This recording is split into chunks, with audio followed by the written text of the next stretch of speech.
Hello friends, and welcome back to my crafty space.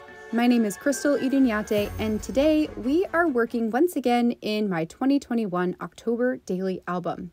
Today we are telling story number 31, which ended up being a couple of layouts to tell multiple parts of this day's story. So today we're actually going to complete the first half of day 31, and then tomorrow we're going to finish up with the second half of the last part of this album.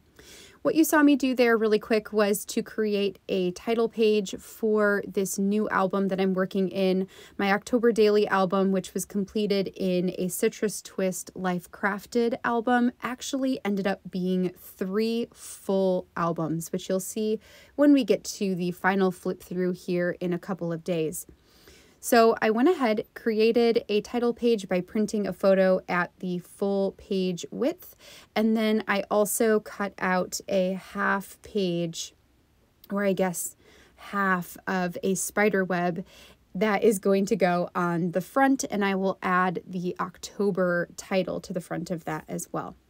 Now I am returning to day 31. I had this journaling card from an older Stories by the Month kit from Allie Edwards. It was October themed, and it had this awesome card that said trick or treat, and it had a little pumpkin up at the top, and then the bottom area was left for journaling. I chopped off that top portion, and then I added it to a full page of journaling, which is just printed on some plain white cardstock.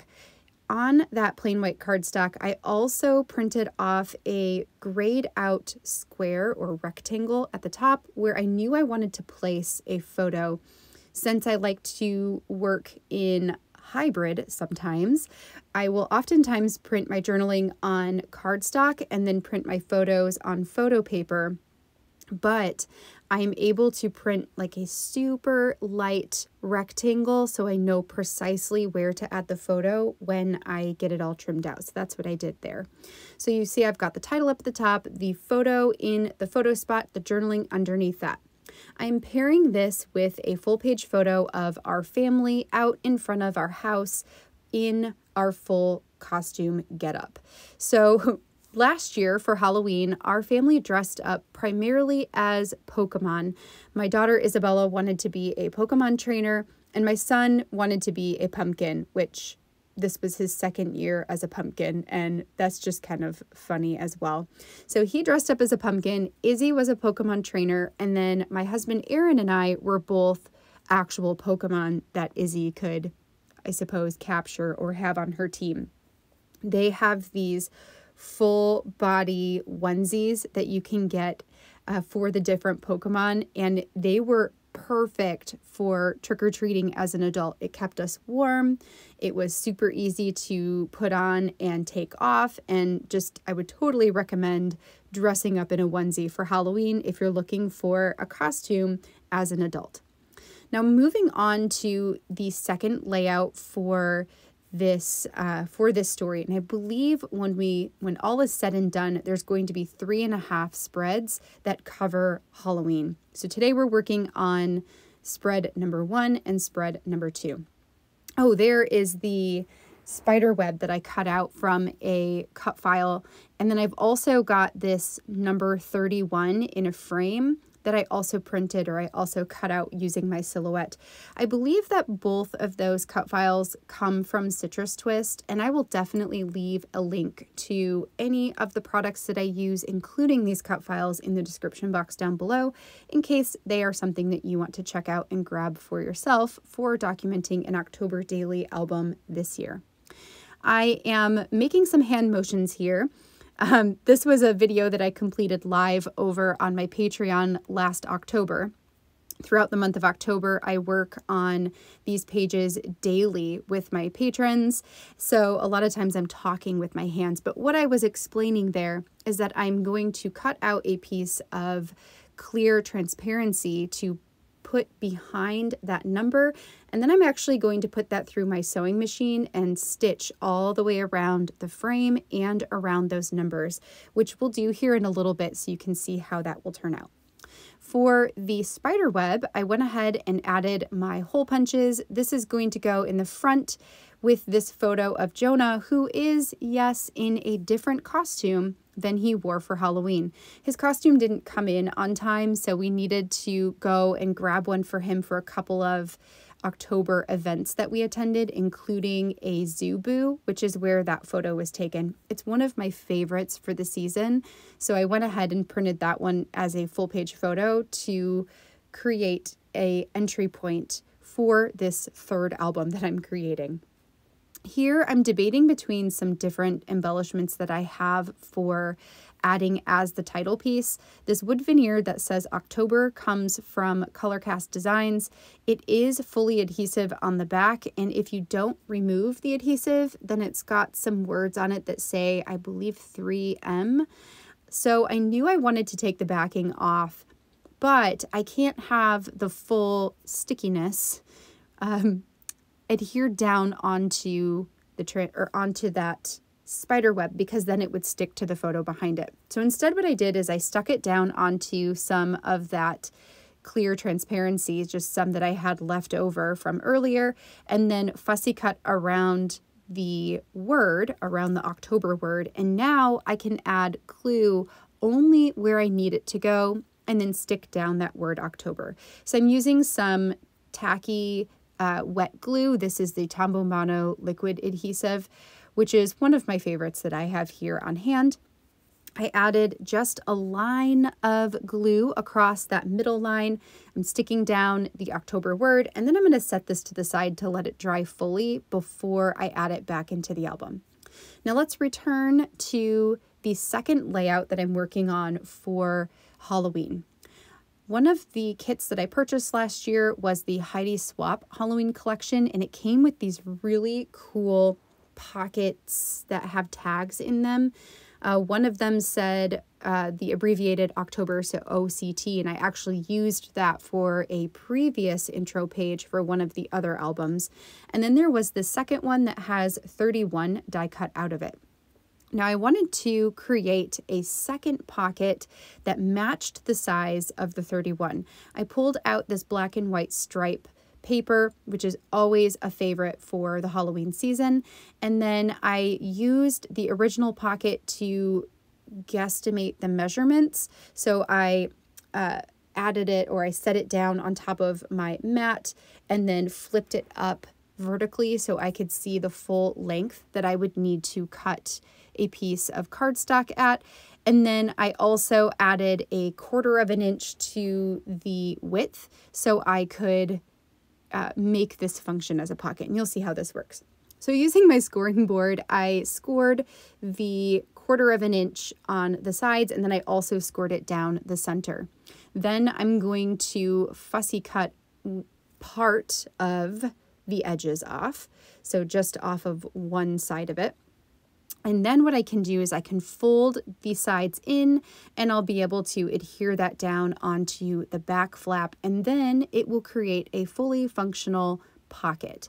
Before I adhere everything down, I do want to create the little notch in the top that matches the 31. I'm using my 1-inch circle punch, and I'm going to go ahead and try my best to match the notch there. And it looks like I actually forgo the circle punch, and instead I'm using a tab punch from We Are Memory Keepers. It just has a slightly smaller end notch, I suppose, than the circle did. So I am, now that I have the notch done, going to fully adhere everything together. So we've got this done. It all looks good. To adhere it down, I believe I'm going to use some really thin score tape just to make sure that everything stays together really well over time. This score tape is 1/8 of an inch in width. So I'm adding that to the two sides, removing the backing, folding the sides in, and then we'll stick that down onto the back flap. Now I've already gone and pulled out both of those tags that I'm going to be putting inside of these pockets, and I've added my journaling by running it through my printer.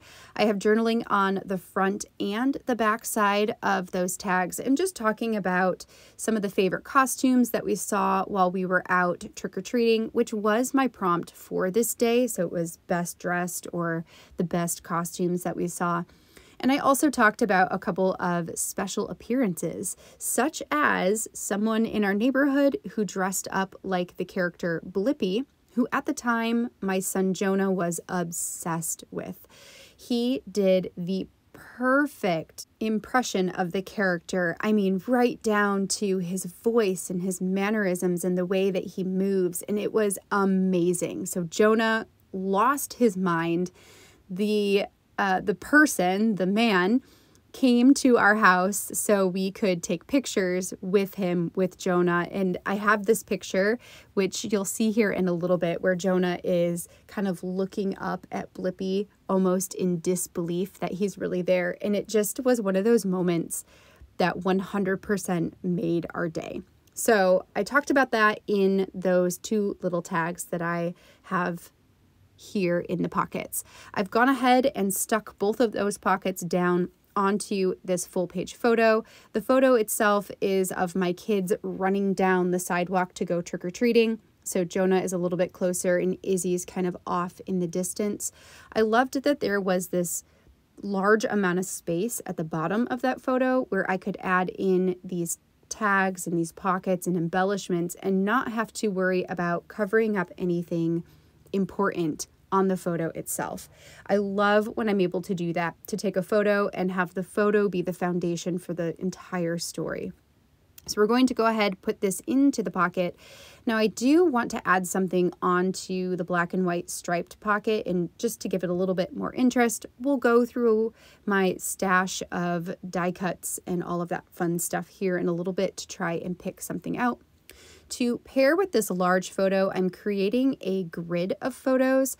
I once again printed this outside of the page protector cardstock, or it's just a plain white cardstock that I put through the printer, and I added the grayed out boxes so I could stick everything down and not have to think about evenly spacing them because they're already evenly spaced. You can see the photo of Jonah and Blippi down in the bottom right corner. One of my favorite photos from this whole day. It was, I will be honest, that it was really difficult to pick photos, which ones were going to be big and which ones I was going to print in the smaller grid, because so many of them are favorites. I just love the photos that came out of this particular day. I'm also playing around with embellishments that I might want to add into that grid space, just to break down all of the lines and the edges, and just to see if there might be something that I can add. But because there's a lot going on in these photos, it's hard to pick something that can fit onto the page without covering anything up that I want to see. So what I land on are just a couple of these tiny phrase stickers.